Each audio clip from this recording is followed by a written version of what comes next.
typical American is not polarized, or not more polarized now. It's just that the parties that they belong to are much more distinctive in the way they talk. What do you think still the issues that a Democrat, lifelong Democrat and lifelong Republican can sit down and agree on? You know, in my opinion, I'm not sure if there's anything. What do you think are the issues that are still common for both Democrats and Republicans? Honestly, I don't know, because things have gotten so chaotic. And it's just, I don't know.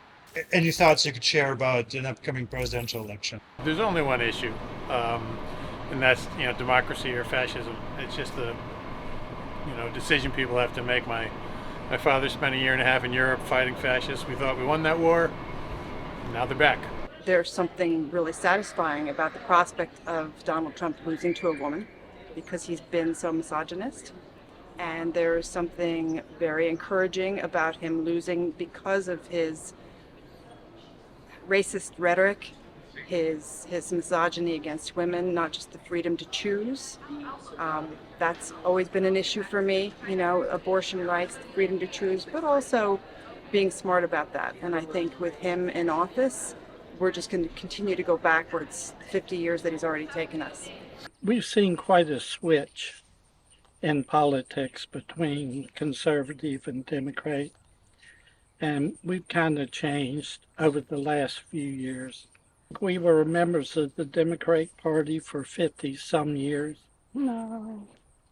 Close to it. Interesting. Switched. What would be the issues that you totally disagree with Kamala's agenda? All the woke stuff.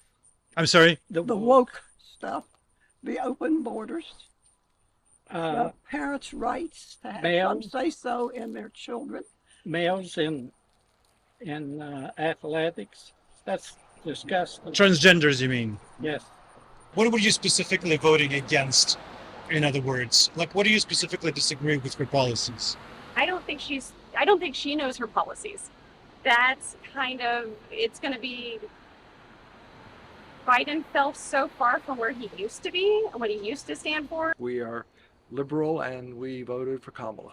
And my feeling about the election, I was in a lecture the other day with a former pollster, and he asked us all to put in our phone the one word that summed up what we were thinking. Mine was fear. All the words came up as he was doing it. So there was fear, scary, anxiety. Just everybody was kind of there. I'm hopeful that we will get a real president that will actually benefit, our country and help us, not just throw a man tantrum and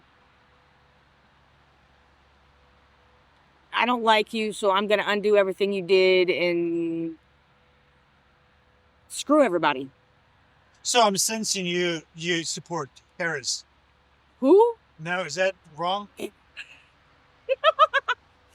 the Republican Party continues to back a madman, they're going to continue to back people who are going to not believe facts. My sister and I are very liberal. We live here in Harrisburg, and the rest of the family is not. And politics became something that we stopped discussing after Trump got elected the first time, and we've never been able to pick it up again. We know that we stand on different sides of the line, but you can't have open discussions because you want to keep your family together. I think we all actually have very similar perspectives on a lot of things, but I think the politics and what the folks around us have influenced our beliefs have really kind of polarized us on a lot of voting issues.